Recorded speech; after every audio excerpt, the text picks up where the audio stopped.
रीति का अर्थ। रीति का अर्थ शैली, परंपरा, प्रणाली या पद्धति। ये आपने सुना ही है। इसके बारे में रीति के सामान्य अर्थ जो यहाँ पर आपके सामने रखे हैं। आचार्य वामन ने अपने सुप्रसिद्ध ग्रंथ काव्य अलंकार में रीति को काव्य की आत्मा कहा है। वे कहते हैं कि रीतिरात्मा काव्यस्य, अर्थात वैसे शाब्दिक दृष्टि से अगर आप देखते हैं तो रीति का अर्थ हमने यहाँ लिखा है शैली, परंपरा, प्रणाली या पद्धति। और संस्कृत में रीति को विशिष्ट पद रचना माना गया है, क्योंकि यह विशिष्टता गुणों पर आधारित है। जैसा कि रीति सिद्धांत के प्रवर्तक वामन का मत है, रीति का दूसरा संबंध पद रचना से है, जो कि समास पर निर्भर है। अतः कुछ आचार्यों ने समासीनता, स्वल्प समासता और दीर्घ समासता के रूप में रीति को देखा है। आचार्य कुंतक ने रीति को मार्ग भी कहा है, जिसका मूल आधार कवि स्वभाव है। आचार्य विश्वनाथ ने इसे रस का उपकार करने वाली कहा है। उन्होंने इसे शैली के रूप में ग्रहण किया है, जिसका आधार वर्ण, संघटक, गुण और समास है। तो हिंदी साहित्य में रीति शब्द का प्रयोग प्रायः शैली या मार्ग के रूप में, विशिष्ट रूप में किया जाता है। अब हम दूसरे पॉइंट पर आते हैं, जिसमें है कि वह काव्य जो अलंकार, गुण, रस, ध्वनि, वक्रोक्ति, नायिका भेद आदि की शास्त्रीय प्रणाली के आधार पर लिखा गया हो, वह भी रीति काव्य है। इसके संबंध में डॉक्टर भागीरथ मिश्र कहते हैं कि रीति शास्त्र का तात्पर्य उस लक्षण देने वाले या सिद्धांत पर चर्चा करने वाले ग्रंथों से है जिसमें ये सारे लक्षण हो, जैसे कि अलंकार हो, उसमें रस हो, उसमें वक्रोक्ति हो, उसमें ध्वनि आदि के स्वरूप, भेद, अवयव आदि के लक्षण उसमें दिए गए हों। तो इस परिभाषा के अनुसार रीति शास्त्र के अंतर्गत सिद्धांत रचना तथा काव्य लक्षण प्रस्तुत करने वाले सभी प्रकार के ग्रंथों को सम्मिलित किया जा सकता है। अब हम वास्तव में हिंदी में रीति शब्द का प्रयोग व्यापक अर्थों में किस प्रकार से किया गया है, वही देखते हैं कि हिंदी साहित्य में रीति काल में इसी प्रकार के ग्रंथों की बहुलता रही है, जिसमें न केवल रीति को काव्य की आत्मा माना गया है, अपितु काव्य लक्षण प्रस्तुत करने का भी प्रयास किया गया है। तो इस दृष्टि से हिंदी का रीति साहित्य संस्कृत के रीति साहित्य से कई रूपों में भिन्न है, अलग है, और उसमें संस्कृत के रीति शास्त्र का अक्षरशः पालन भी किया गया है। सामान्यतः हिंदी में रीति का प्रयोग उन ग्रंथों के निमित्त किया गया है जिनमें काव्य के विविध अंगों का उदाहरण सहित विवेचन प्रस्तुत किया गया है। अब इसमें डॉक्टर नगेंद्र ये कहते हैं कि काव्य रचना संबंधी नियमों के पालन को रीति नाम दिया है।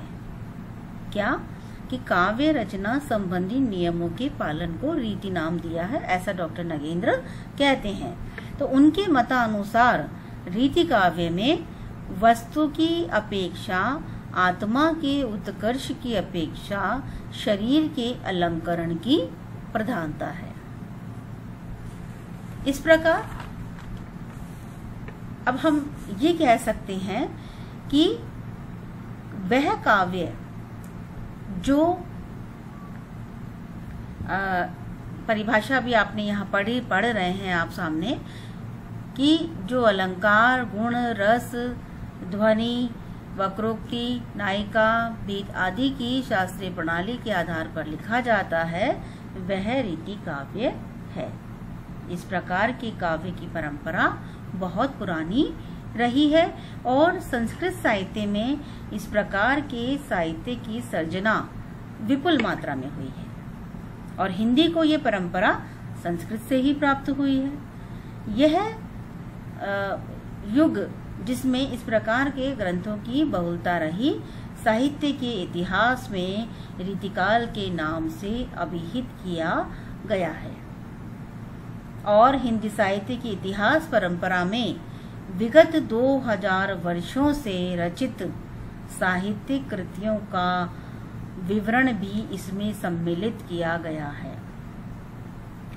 युग विशेष की परिस्थितियों ने समय समय पर तत्कालीन चिंतन धारा को भी प्रभावित किया है और जो प्रवृत्ति प्रमुखतः सर्वमान्य रही अथवा जिसका सर्वाधिक अनुकरण हुआ, उसी के आधार पर युग विशेष का नामकरण भी किया गया है। युग की मुख्य प्रवृत्ति, मुख्य प्रतिपाद्य विषय या निरूपण पद्धति के आधार पर ही हम युग विशेष को किसी नाम की संज्ञा से अभिहित करते हैं।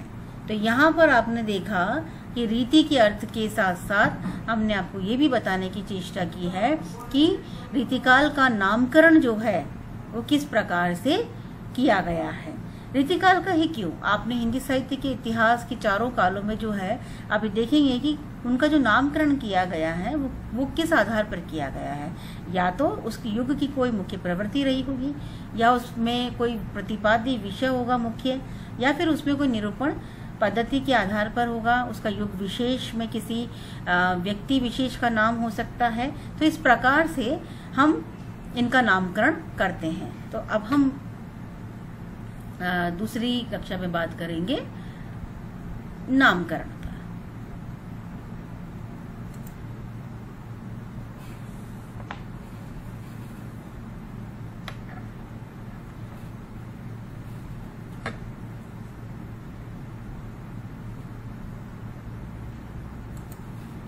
नमस्कार, आज की इस अगली कक्षा में हम बात कर रहे हैं रीतिकाल के नामकरण पर।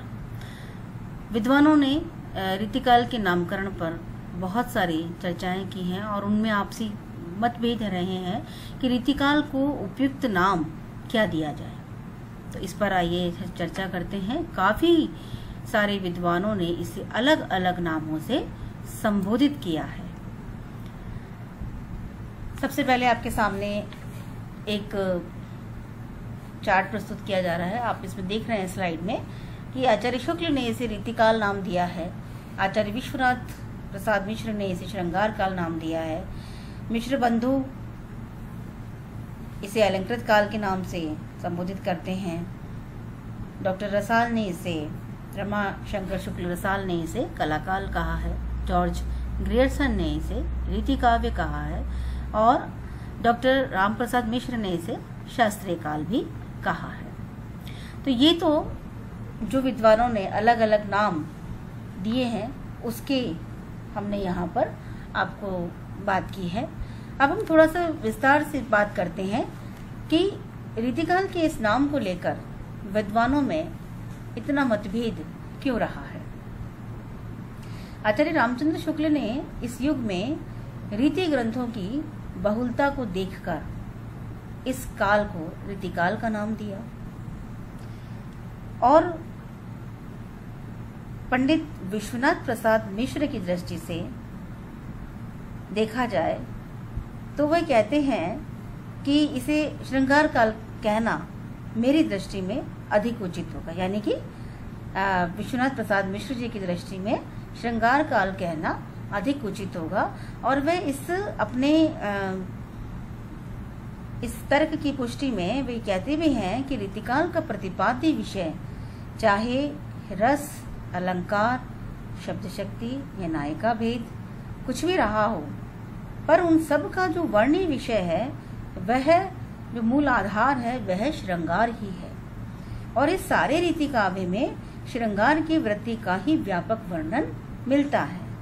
तो वस्तुतः इस युग में नायिका भेद, षट ऋतु वर्णन, नक्षिक वर्णन को विस्तार दिया गया और अलंकार, शब्द शक्ति आदि के उदाहरण भी श्रृंगार परख ही दिए हैं।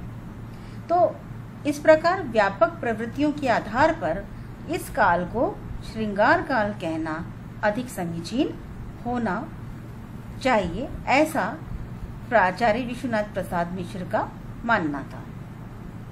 वे कहते हैं कि इस युग के कवियों में से किसी ने श्रृंगार वर्णन के लिए अलंकारों की माला बनाई, किसी ने पिंगल का प्रस्तार किया, किसी ने सीधे नायक और नायिका भेद, नक्षिक, षटऋतु, 12 मासा के बने बनाए सांचे ले लिए। इसका अभिप्राय क्या है?